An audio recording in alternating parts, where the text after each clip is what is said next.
Hello friends, நீங்கள் பார்த்துட்டு இருக்கிறது அமேசிங் ஃபேக்ட் சேனல். நீங்கள் என்ன நம்ம சேனலை சப்ஸ்கிரைப் பண்ணல அப்படின்னா வீடியோக்கில் இருக்கிற ரெட் நமக்கு சப்ஸ்கிரைப் பண்ணிங்க. கூடவே அந்த பெல் ஐக்கானே கிளிக் பண்ணிக்கோங்க. அப்போ தான் நம்ம சேனலில் போகிற ஒரு அப்டேட் உங்களுக்கு கொண்டு நோட்டிஃபிகேஷன் ஆகும். இன்றைக்கி நம்ம என்ன பார்க்க போகிறோம் அப்படின்னு கேட்டிங்கன்னா, டாவின்சி ரிசால்வோட பேசிக் வந்து நம்ம லாஸ்ட் வீடியோஸில் பார்த்துக்கிட்டு இருந்தோம். இன்னிலேருந்து பார்த்தீங்க அப்படின்னா அதுக்கு அடுத்தபடியான ஸ்டெப்ஸ் அதாவது பார்த்தீங்கன்னா அட்வான்ஸுக்கு முன்னாடி எப்படின்னு கேட்டிங்கன்னா, இப்போ அட்வான்ஸ் லெவலுக்கு என்ட்ரு ஆகிறீங்க அப்படின்னா பேசிக் அடுத்து பிகினர் இருப்பாங்க. பிகினருக்கு அடுத்து பார்த்தீங்கன்னா மாஸ்டர் இருப்பாங்க. மாஸ்டருக்கு அடுத்து தான் வந்து பார்த்திங்கன்னா ஜீனியஸ் இருப்பாங்க. இந்த மாதிரி பார்த்திங்க அப்படின்னா இப்போதைக்கு இது வரைக்கும் நம்ம பார்த்தது அப்படின்னா சாதாரண பேசிக் வந்துருச்சு பார்த்துக்கலாம். இப்போ அதுக்கு அடுத்து வந்து செகண்ட் ஸ்டெப்பில் வந்து உள்ளே என்ட்ரு ஆகலாம்.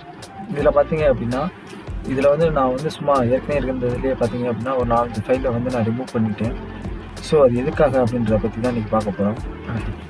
இப்போ வந்து பார்த்தீங்க அப்படின்னா நீங்கள் வந்து வெளியில் இருந்து ஃபோல்டர்லேருந்து இம்போர்ட் பண்ணி நீங்கள் ஒரு ப்ராஜெக்ட் பண்ணிகிட்டு இருப்பீங்க.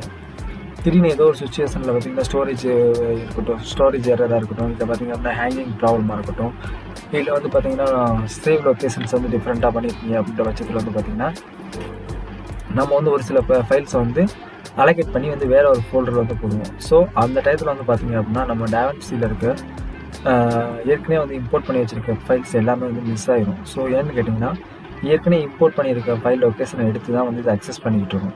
அந்த இடத்துல வந்து அந்த ஃபைலை ரிமூவ் பண்ணும்போது திரும்பி வந்து அந்த ஃபைலோட காப்பி வந்து இல்லாதனால உங்களுக்கு வந்து இந்த மாதிரி வந்து எரர் காட்டும். ஸோ வந்து இந்த எரரை வந்து பார்த்திங்கன்னா அப்படின்னா மீடியா ஆஃப்லைன் அப்படின்னு சொல்லுவாங்க.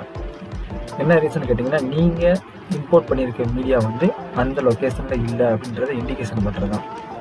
இது இப்போ பார்த்தீங்க அப்படின்னா உங்களோட எடிட்டிங் டேப் இருக்கும், கட்டிங் டேப் இருக்கும், நீங்கள் எல்லாமே பார்த்தீங்க அப்படின்னா அந்த மிஸ்ஸிங் ஃபைல் வந்து உங்களுக்கு வந்து எரர் காட்டிக்கிட்டே இருக்கும். இது மூலியமாக பார்த்தீங்க அப்படின்னா உங்களால் ப்ராப்பரான ஒரு எடிட்டிங் வந்து எப்போயுமே பண்ண முடியாது.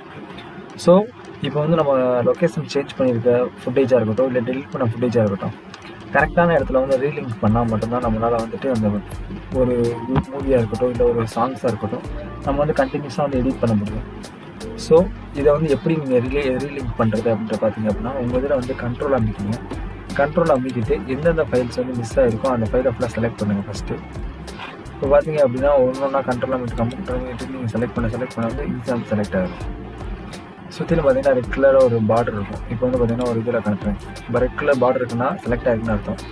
ஸோ அதுவே திரும்பி கிளிக் பண்ணிங்க அப்படின்னா ஒயிட் கலர் பார்டரில் மாறிடும். ஸோ வந்து அன்லிங்க் ஆகிடுச்சு அப்படின்னு அர்த்தம். இப்போ வந்து நீங்கள் லிங்க்டு பண்ணதில் வந்து பார்த்தீங்க அப்படின்னா ஏன் இந்த ஃபைல் வந்து இப்படி காமிக்குது அப்படின்ற ஃபஸ்ட்டு நம்ம தெரிஞ்சுக்குவோம்.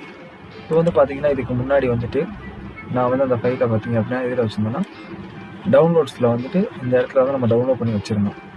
ஸோ உங்களுக்கு நான் எக்ஸாம்பிள் காட்டணும் அப்படின்றக்காண்டி இந்த நியூ ஃபோல்டர் அப்படின்றதுக்குள்ள அதை வந்து சேஞ்ச் பண்ணி வச்சுருவேன். இப்போ சேஞ்ச் பண்ண காரணத்தினால பார்த்தீங்க அப்படின்னா நியூ ஃபோல்டரில் எல்லாம் ஸ்பீடில் இருக்குது. இப்போ வந்து அந்த நியூ ஃபோல்டருக்கு நம்ம மாற்றிடுவோம். உங்களுக்கு தெரியுற மாதிரி வச்சுருவோம். ஸோ இப்போ வந்து நியூ ஃபோல்டரில் வந்துட்டு அந்த 3 ஃபைலை வந்து நம்ம வந்து வச்சுருக்கோம். ஸோ அதுவாசி தான். இப்போ வந்து பார்த்திங்கன்னா முன்னாடி வந்து கரண்டில் வந்துட்டு டவுன்லோட்ஸில் இருந்த ஒரு ஃபைலை சேஞ்ச் பண்ணி ஒரு நியூ ஃபோல்டர் அப்படின்றதுக்குள்ள நம்ம வச்ச காரணத்தினால பார்த்திங்க அப்படின்னா இந்த இடத்துல வந்து நம்மளோட ஃபைலில் இருக்க ஆடியோ ஃபுல்லாக பார்த்திங்க அப்படின்னா இதாகிடுச்சு. இப்போ வந்து இதை வந்து திரும்பி நீங்கள் ஒரு ப்ராப்பராக எடிட் பண்ணணும் அப்படின்னா இதை வந்து ரீகனெக்ட் பண்ணியே ஆகணும். ஸோ அதுக்கு என்ன பண்ணணும்னு கேட்டிங்கன்னா நீங்கள் வந்து இதில் இருக்க 3 மிஸ்ஸிங் ஃபைல்ஸை வந்து செலக்ட் பண்ணிவிட்டு எதாச்சும் ஒரு மிஸ்ஸிங் ஃபைல்ஸில் வச்சு ரைட் கிளிக் பண்ணுங்கள். கிளிக் பண்ணிங்க அப்படின்னா லாஸ்ட்லேருந்து செகண்ட் ஆப்ஷன் பார்த்திங்க அப்படின்னா ரீலிங்க்டு செலக்டட் கிளிப்ஸ் அப்படின்னு ஒரு ஆப்ஷன் இருக்கும். அதை கிளிக் பண்ணி ஓப்பன் பண்ணுங்கள். இப்போ வந்து பார்த்தீங்க அப்படின்னா லொக்கேஷன் கேட்குது. நம்ம பழைய ஃபைல்ஸ் வந்து எங்கே இருக்குது அப்படின்றத இப்போ வந்து கொடுத்துட்டு செலக்ட் த ஃபோல்டர் கொடுத்தீங்க அப்படின்னா நம்ம மிஸ் ஆன ஃபைல்ஸ் ஃபுல்லாக வந்து பார்த்திங்கன்னா திரும்பி அட்டாச் ஆகிடும். இது மூலயமா பார்த்திங்க அப்படின்னா ஒரு ஃபைலை வந்து நீங்கள் வேறு லொக்கேஷனில் வச்சுருந்தாலும் இல்லை சம்டைம்ஸ் வந்து அலோகேட் பண்ண மாதிரி நீங்கள் மாற்றி வச்சுருந்தாலும் இந்த மூலியமாக வந்து பார்த்திங்கன்னா அந்த ஃபைலோட லொக்கேஷன்ஸை வந்து திரும்பி அலோகேட் பண்ணி கரெக்டான ஒரு ப்ராசஸரை வந்து நீங்கள் கொண்டு வந்துடலாம் இது மூலியமாக. ஓகே ஃப்ரெண்ட்ஸ், இந்த வீடியோ வந்து உங்களுக்கு ரொம்ப ஹெல்ப்ஃபுல்லாக இருக்குன்னு நினைக்கிறேன்.